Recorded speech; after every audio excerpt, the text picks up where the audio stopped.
राजा बलि की धर्मपत्नी विंध्यावली जी के समान कोई भी स्त्री देखने सुनने में नहीं आई, जिसने वामन भगवान द्वारा अपने पति को बांधा गया देखकर मन को थोड़ा भी मलिन नहीं किया, बल्कि मन में अति प्रसन्न हुई। उस समय भगवान की प्रार्थना करते हुए विंध्यावली जी ने कहा, प्रभु, राजा आपका सेवक होकर मैं बड़ा दानी हूँ। इस अभिमान के वश अपने को दानी और अनंत कोटि ब्रह्मांड के स्वामी आपको तुच्छ भिक्षुक मानकर दान करने बैठ गया। इससे आपका बड़ा भारी अपमान हुआ। आपने जो कृपा रूप दंड देकर इसके अभिमान को चूर किया, इससे मैंने 100 गुना सुख पाया। अहो देखिए, रानी विंध्यावली की कैसी अपूर्व निष्ठा है कि वामन भगवान ने राजा से छल पूर्वक तीनों लोगों को छीनकर राजा बलि के शत्रु देवताओं को दे दिया, पति को अति अपमानित करके बंधवा दिया, नरक भेजने की धमकी दी। भले केवल प्राणनाश शेष रहे, फिर भी विंध्यावली जी ने भगवान में कोई दोष नहीं देखा, राजा की भूल मानी। यदि भगवान की दया से किसी में ऐसी भक्ति हो तो वह चाहे जागता सावधान होकर सत्कर्म करता रहे अथवा सोता लोगों की दृष्टि में निष्क्रिय रहे, दोनों अवस्थाएं समान है। वह संसार में संसारी की भांति व्यवहार करता रहे, उस पर माया के गुण नहीं लगेंगे, वह जीवन मुक्त है। श्री नीलध्वज जी, ये माहिष्मती नगरी के राजा थे। इनके प्रवीर नाम का एक महापराक्रमी पुत्र था। महाराज युधिष्ठिर के यज्ञ अश्व को प्रवीर ने पकड़ लिया और अपने शौर्य के अभिमान में अर्जुन के पास यह संदेश भिजवा दिया कि मुझ नीलध्वज के पुत्र प्रवीर ने यज्ञ अश्व को पकड़कर माहिष्मती नगरी में भेज दिया है। अब अर्जुन कोप करके इसे छुड़ा ले। प्रवीर की इस चुनौती को स्वीकार करते हुए घोर संग्राम हुआ। प्रवीर पांडव वीरों के समक्ष नहीं टिक सका। सब इसके पिता महाराज नीलध्वज 3 अक्षौहिणी सेना लेकर युद्ध भूमि में आ डटे। तब इसके पिता महाराज नीलध्वज 3 अक्षौहिणी सेना लेकर युद्ध भूमि में आ डटे। इनका मुकाबला वीरवर अर्जुन से रहा। अर्जुन ने इन्हें मूर्छित कर दिया। नीलध्वज ने अपनी स्वाहा नाम की कन्या अग्निदेव को ब्याही थी। अपने को संकट में पड़ा जानकर इन्होंने अपने जामाता अग्निदेव को बाणाग्र भाग पर प्रतिष्ठित करके पांडव सेना पर छोड़ दिया, जिससे बहुत से वीर क्षण मात्र में भस्म हो गए। यद्यपि अर्जुन ने अग्नि को शांत करने के लिए वरुणास्त्र का प्रयोग किया, लेकिन अग्निदेव नहीं शांत हुए। तब अर्जुन ने नारायणास्त्र का प्रयोग किया। नारायणास्त्र का धनुष पर संधान हुआ देखकर अग्निदेव शांत हो गए और अर्जुन के यह पूछने पर कि अब तक तो आपकी मेरे ऊपर बड़ी कृपा रही है, आपने ही मुझे गांडीव धनुष और दिव्य रथ प्रदान किया है तथा आप सर्वदा मेरे साथ उत्तम और दिव्य सौहार्द का व्यवहार करते आए हैं, परंतु आज आप मेरे लिए विरुद्ध अधिकाधिक उद्दीप्त होते जा रहे हैं, क्या बात है? अब आप यूं प्रेम भाव को तिलांजलि देकर विपरीत व्यवहार करने पर उतारू हो गए हैं, तो बताइए मैं कर ही क्या सकता हूँ?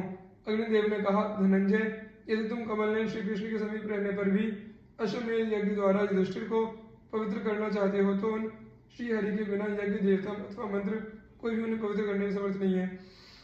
ऐसा प्रतीत होता है कि तुम्हारा श्री कृष्ण में विश्वास नहीं है। तुम क्षीर सागर को पार पाकर भी दूध के लिए बकरी क्यों दुहाते हो तथा उदित हुए सूर्य का परित्याग करके प्रकाश के लिए जुगनू की आकांक्षा कैसे कर रहे हो? पार्थ, इस समय मैंने तुम्हारी सेना पर जो आक्रमण किया है उसका प्रधान कारण यही है। नीलध्वज की प्रेरणा तो गौण है। यह कहकर अग्निदेव ने अर्जुन की नष्ट समस्त सेना को जीवित कर दिया और राजा नीलध्वज को समझाया कि भला इन्होंने इंद्र के खांडव वन को सहज ही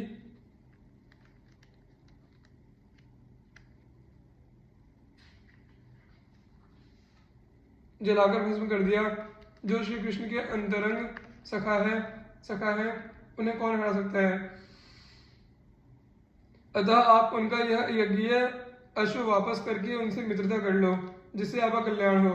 राजा नीलध्वज ने ऐसा ही किया और अर्जुन से बोले, महाबाहु पार्थ, मैं आपका कौन सा प्रिय कार्य करूं? तब अर्जुन ने कहा, भूपाल शिरोमणे, आप श्रेष्ठ वीर हैं, इसलिए मेरे साथ रहकर मेरे इस यज्ञ अश्व की रक्षा कीजिए।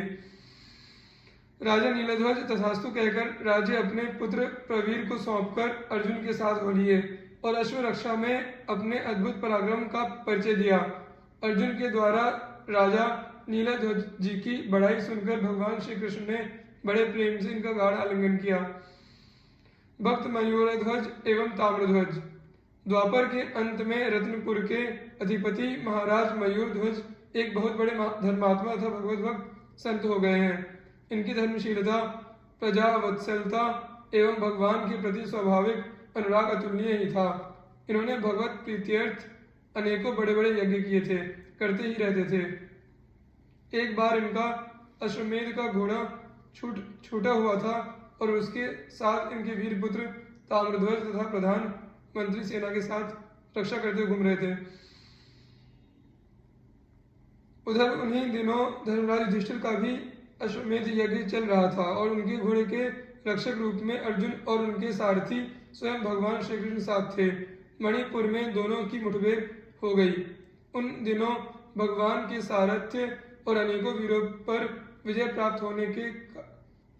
करने के कारण अर्जुन के मन में कुछ अपनी भक्ति तथा वीरता का गर्व सा हो आया था। संभव है इसीलिए अथवा अपने एक छिपे हुए भक्त की महिमा प्रकट करने के लिए भगवान ने एक अद्भुत लीला रची। परिणामतः युद्ध में श्री कृष्ण के ही बल पर मयूरध्वज के पुत्र ताम्रध्वज ने विजय प्राप्त की और श्री कृष्ण तथा अर्जुन दोनों को मूर्छित करके वह दोनों घोड़ों को अपने पिता के पास ले गया। पिता के पूछने पर मंत्री ने बड़ी प्रसन्नता से सारा समाचार कह सुनाया, किंतु सब कुछ सुन लेने के पश्चात मयूरध्वज ने बड़ा खेद प्रकट किया। उन्होंने कहा, तुमने बुद्धिमानी काम नहीं किया। श्री कृष्ण को छोड़कर घोड़े को पकड़ लेना या यज्ञ पूरा करना अपना उद्देश्य नहीं है। तुम मेरे पुत्र नहीं बल्कि शत्रु हो, जो भगवान के दर्शन पाकर भी उन्हें छोड़कर चले आए। इसके बाद वे बहुत पश्चाताप करने लगे। उधर जब अर्जुन की मूर्छा टूटी तब उन्होंने श्री कृष्ण से घोड़े के लिए बड़ी व्यग्रता प्रकट की। भगवान अपने भक्त की महिमा दिखाने के लिए स्वयं ब्राह्मण बने और अर्जुन को अपना शिष्य बनाया तथा दोनों मयूरध्वज की यज्ञशाला में उपस्थित हुए। इनके तेज और प्रभाव को देखकर मयूरध्वज अपने आसन से उठकर नमस्कार करने वाले ही थे कि इन्होंने पहले ही स्वस्ति कहकर आशीर्वाद दिया। मयूरध्वज ने इनके इस कर्म को अनुचित बतलाते हुए इन्हें नमस्कार किया और स्वागत सत्कार करके अपने योग्य सेवा पूछी।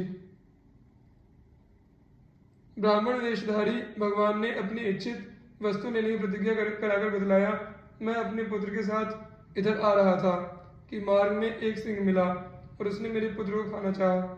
मैंने पुत्र के बदले आप अपने को देना चाहा, पर उसने स्वीकार नहीं किया। बहुत अनुनय विनय करने पर उसने यह स्वीकार किया कि राजा मयूरध्वज पूर्ण प्रसन्नता के साथ अपनी स्त्री और पुत्र के द्वारा अपने आधे शरीर को और से चिरवाकर मुझे दे दें तो मैं तुम्हारे पुत्र को छोड़ सकता हूँ। राजा ने बड़ी प्रसन्नता से यह बात स्वीकार कर ली। उन्हें ऐसा मालूम हुआ कि इस वेश में स्वयं भगवान ही मेरे सामने उपस्थित हैं। यह बात सुनते ही संपूर्ण सदस्यों में हलचल मच गई।